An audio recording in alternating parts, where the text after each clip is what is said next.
शौहर के लिए तवाइफ बनना पड़े तो बढ़ जाओ। भाई कैसे बने वो तवाइफ? शादी दो लोगों का बंधन नहीं होता, ये दो खानदानों का इंटीग्रेशन होती है। उसको बहू बनना सिखाया जाता है, बीवी बनना सिखाया जाता है, हमें हस्बैंड बनना क्यों नहीं सिखाया जाता? कभी कभी हमें अच्छा नजर आने वाला रिलेशनशिप जो है वो अंदर से बहुत खोखला होता है। They must be having a very poor sexual relationship. हम जो प्रैक्टिस देखते हैं लोगों की वही होती है कि मैं लव मैरिज करना चाहता हूँ और बड़े साल वो साथ रहते हैं, 2 3 4 साल रिलेशनशिप में रहते हैं, बातचीत होती है, मे बी यूनिवर्सिटी हो या कहीं वैसे मिलना हो, फैमिली हो, कुछ भी हो।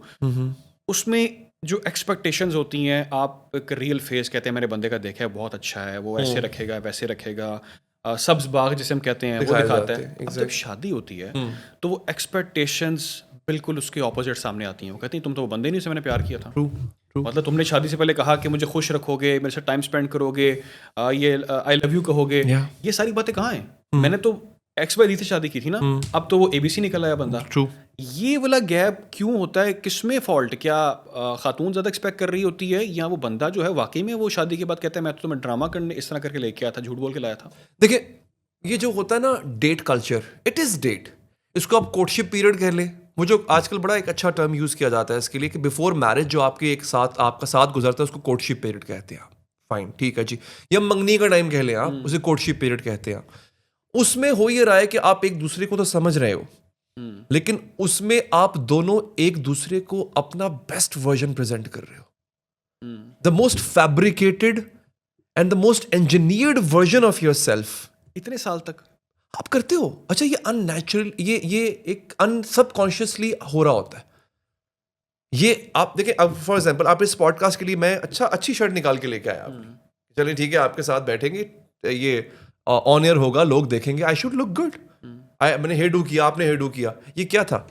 ये रिक्वायरमेंट है इस चीज की। वो मैंने सर एक बात सुनी थी, बड़ी अच्छी बात थी कि when you meet someone for the first time, specially on a date, you are not meeting them, you are meeting their representative.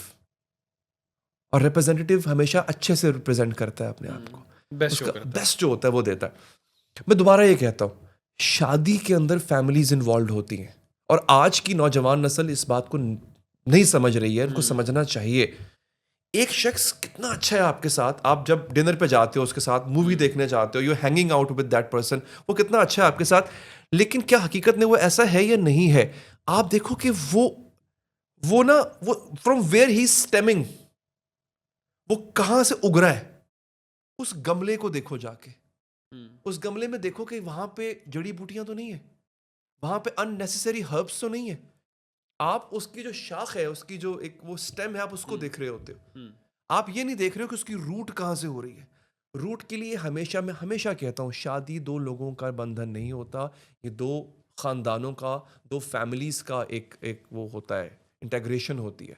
सो आप ये देखो कि उस आदमी की लव लैंग्वेज क्या है। किसी आदमी की लव लैंग्वेज देखनी हो तो ये मत देखा करो कि वो आपको ट्रीट कैसा कर रहा है, उसके अलावा जो उसके लव्ड वंस हैं वो उनको ट्रीट कैसे करता है, ये उसकी असल लव लैंग्वेज होगी। This is how he will treat you and this is how he would like to be treated by you. ये फिर एक अलग चैप्टर शुरू हो जाएगा, ये how to teach each other your love language. शादी के अंदर, कपल्स के अंदर, they should teach each other the love language, the way they want to be loved by you. You should be teaching them. एक अलग बात है, उसको आगे जाके करेंगे, but do dig into the fact कि जिसको आप चूज कर रहे हो उसकी लाइफ के जो बाकी पैटर्न्स हैं उसको देखा कैसे डील, एग्जैक्टली वो अपने हाउस हेल्प से कैसे डील करता है, वो अपने सबऑर्डिनेट से कैसे डील करता है, वो रेस्टोरेंट में जाता है तो वो वेटर से कैसे बात करता है, अपने ड्राइवर से कैसे बात करता है, अपने तो भाई हर जगह फैब्रिकेट नहीं करेगा, नहीं कर खाने सकता, के लिए नहीं कर सकता, बिल्ट इन है। ये होता क्या है, we are prone to make mistakes, specially man.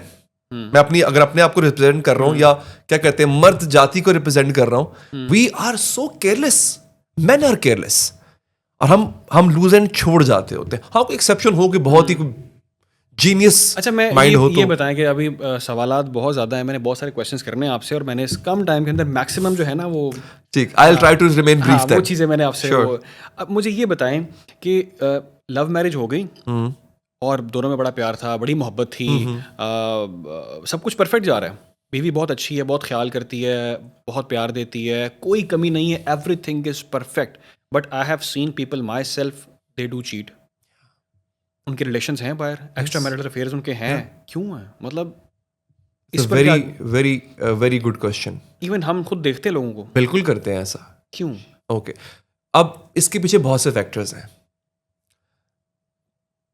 इसमें एक और डिफरेंशिएशन भी हमें रखनी पड़ेगी. When a man cheats, it's a different scenario. And when a woman cheats, it's a totally different scenario. 100% 360 different होता है ये. मैं ये नहीं कह रहा कि women don't cheat for fun. There are very exceptional cases when they cheat for fun.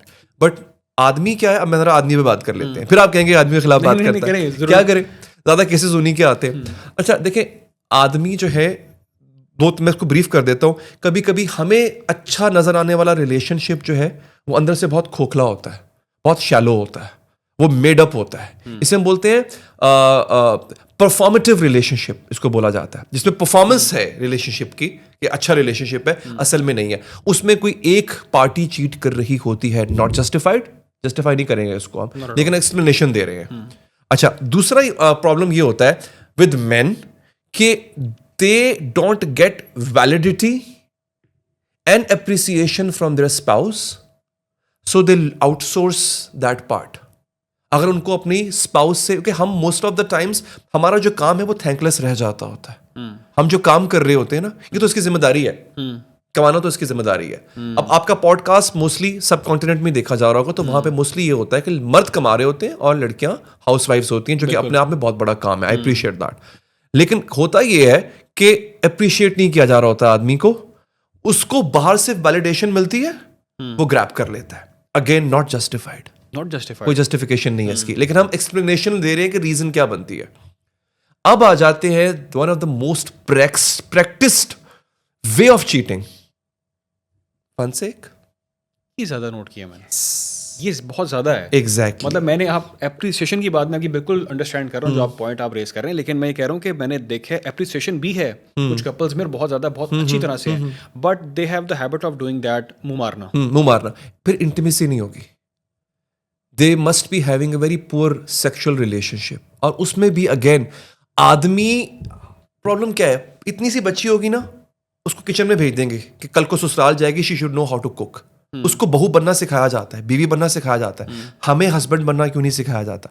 We should know कि जो तुम ब्याह के लाए थे ना, 2 बच्चों के बाद वो पहले से ही नहीं रहेगी, उसका जिस्म वैसा नहीं रहेगा. जिस जिस्म से तुम अट्रैक्ट हो रहे थे ना, I am being very vocal because आपकी ऑडियंस जो है वो सुनती है इस तरह की बात, के खुली बात होनी चाहिए. उसका जिस्म पहले की तरह नहीं रहेगा. अच्छा, फिर वो जब बच्चा पालना अपने आप में एक बहुत बड़ी जिम्मेदारी होती है. वो बच्चा पाल रही है, वो तुम्हारा किचन भी देख रही है, तुम्हारा हाउस होल्ड भी देख रही है. उसमें शायद उसको वो इंटीमेट थॉट्स नहीं आती होंगी. At the end of the day when you get home, अभी आजकल कहा जाता है कि तुम्हें शौहर के लिए तवाइफ बनना पड़े तो बढ़ जाओ. भाई कैसे बने वो तवाइफ? आप घर, अगर आप भी थके हुए आ रहे हो ना, पूरा दिन उसने भी घर में आपका किचन, चूल्हा, आपके बच्चे पाले हैं, उससे शायद वो महक ना आ रही हो जो आपको ऑफिस में जब कोई आपका कॉलीग गुजरा था, बिकॉज ऑब्वियसली वो उनकी मजबूरी है, she is at work place, उनको she has to look good and smell good. लेकिन आप वो एक्सपेक्ट घर जाके करोगे जब, तो आपको नहीं मिलेगा. यू हैव टू अंडरस्टैंड, ये पार्ट आपकी लाइफ का पार्ट रहेगा. अब क्या हो रहा है, आपको ये लग रहा है कि मेरी सेक्सुअल अट्रैक्शन जो है मेरी वाइफ को मुझसे कम है, and because she doesn't look like the one जो मैंने बाहर देखी थी, she doesn't look like the one जो मैंने यहाँ पे देखी थी, फोन में देखी थी, तो मुझे जो है वो I feel like I am not attracted to